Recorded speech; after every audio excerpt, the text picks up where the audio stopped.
Hi, moms. Today I'm going to show you how to make a sequel that nobody asked for.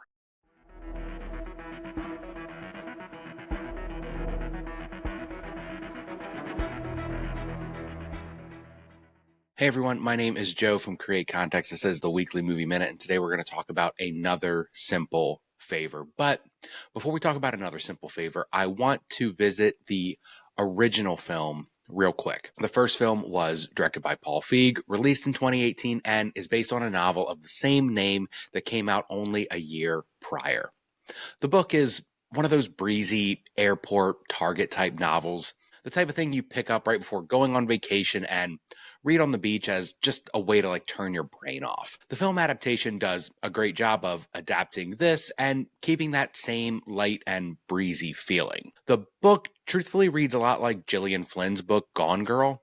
The difference, though, is that each director went in entirely different directions with their film adaptations. A Simple Favor keeps the film lighthearted and fun along the way, while David Fincher really transformed Gone Girl into his own piece of work. That film is filled with Fincher's signature cool tones. Every dialogue beat is delivered with a heavy brevity, and the film has that incredible score from Trent Reznor and Atticus Ross that really elevates the entire movie. A Simple Favor, on the other hand, is brightly lit, filled with eye-catching costumes, and sprinkles in a few jokes every few minutes to keep the audience at ease.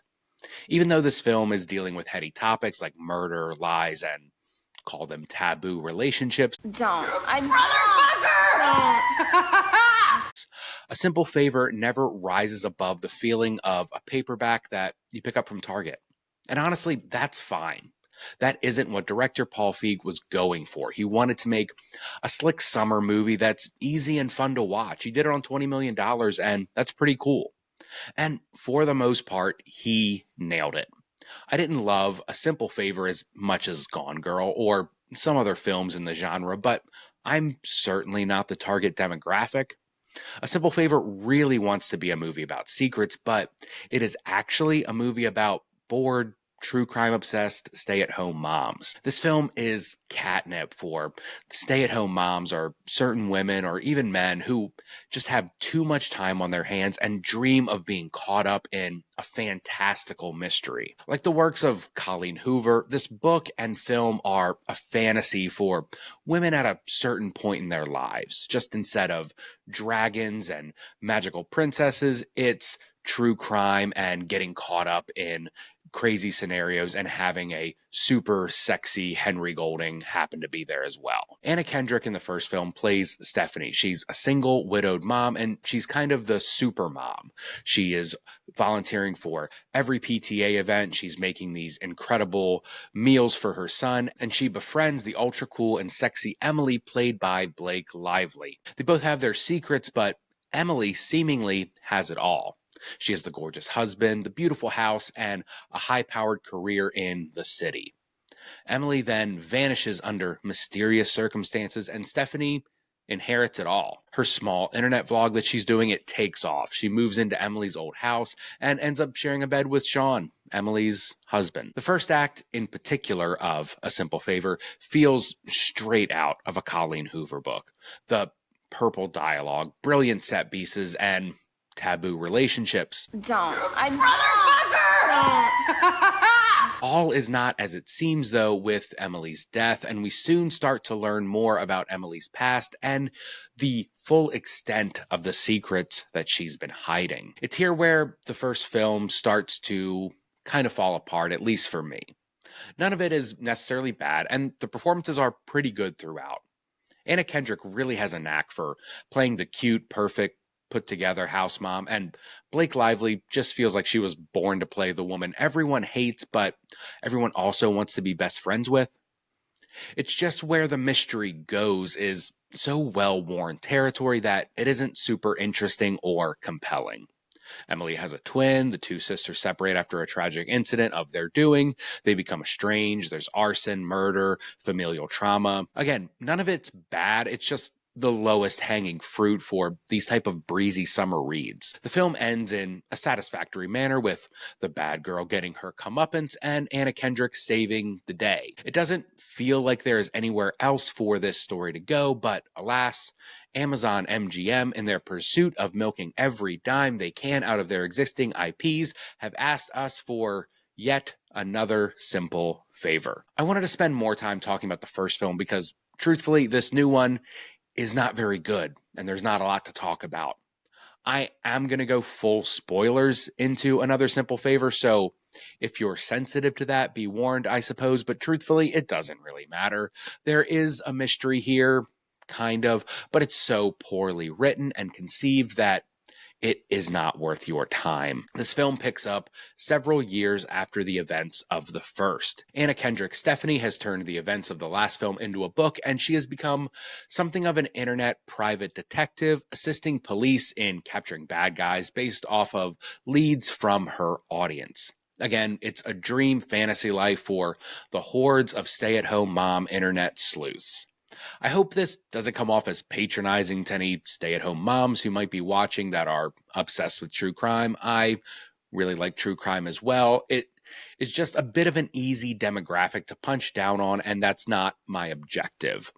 This film, though, just feels very interested in carving out a specific fantasy for those specific people and letting it play out in real time. At one of Stephanie's book signings, who is to appear but Blake Lively's Emily? She's fresh out of prison and getting married to an uber wealthy and incredibly handsome mafioso in the beautiful location of Capri, Italy. Emily appears to offer Stephanie the privilege of being her maid of honor. This sets off the plot in earnest, allowing Blake Lively to wear ridiculous outfits and even more ridiculous hats, but this time she gets to do it in the gorgeous backdrop of Italy. This film takes less time getting to the murder and the mystery, but it's so half-baked, and the characters here are all painfully one-note. There's a weird FBI agent who appears in 2 scenes, the aforementioned gorgeous groom-to-be who exists only to be handsome and brooding, and there's this slew of older aunts and moms who sneak around for villainous or comedic purposes. Anna Kendrick is the one shining star, as her character has grown from the first film and actually feels like a genuine continuation of the Stephanie we saw in the first movie. She's done being the quiet pushover and now acts as a confident thwart to Emily's various nefarious dealings. The only moment that this movie even tries to take itself seriously is with a brief flashback to a case that Stephanie feels a little bit of remorse for. It was the case of a high school gym teacher who Stephanie had found a treasure trove of abusive pictures relating to children on his computer. The man ends his own life in front of Stephanie after this discovery is made, and the film sets this up as a possible mistake on Stephanie's part. Maybe she didn't get it right.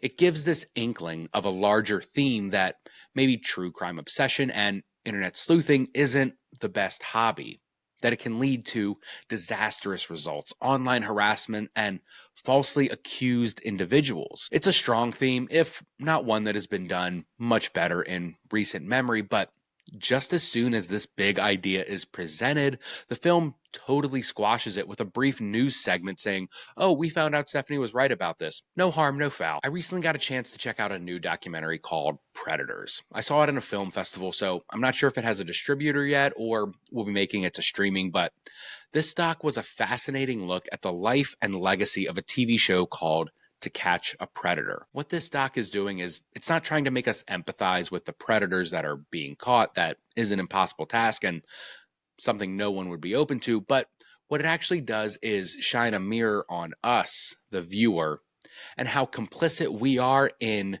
these public humiliations. I'll admit I have gone down the YouTube rabbit hole of watching past episodes of To Catch a Predator, and they are fascinating. It is incredible television watching these people, monsters in many cases, get caught in the act of trying to abuse young people. I love seeing the police take these people away, get them off the street, but in reality, what are we watching? The interviews Chris Hansen does with the Predators, none of that information is admissible in court because these men haven't been read their Miranda rights. We are just watching these people being publicly shamed and humiliated for our own enjoyment. Yes, they are predators, some of the most vile, evil men on the planet. I'm not arguing that at all. But is it really that different from watching a public hanging? These men should serve justice and pay for their crimes. No one is arguing that. But should we as the public be getting so much enjoyment out of their pain? Anyway, this film almost kind of a little bit attempts to reckon with this idea before just saying, nope, Stephanie is right and people should keep internet sleuthing. It's a frustrating choice in a film filled with frustrating choices. There isn't any major theme or idea the movie is trying to convey, and the whole conceit is mainly, let's let Blake Lively look stunning in crazy outfits while trotting around Spain. The film ends with all of its big reveals being done through either dialogue or flashbacks, and that's a big bummer for me. There's no aha moment, no breadcrumbs for the viewer to follow, just large exposition dumps of, well, this happened, then that must have happened. None of the reveals are particularly clever either. They are basically rehashed moments from the first film. There was a twin last time.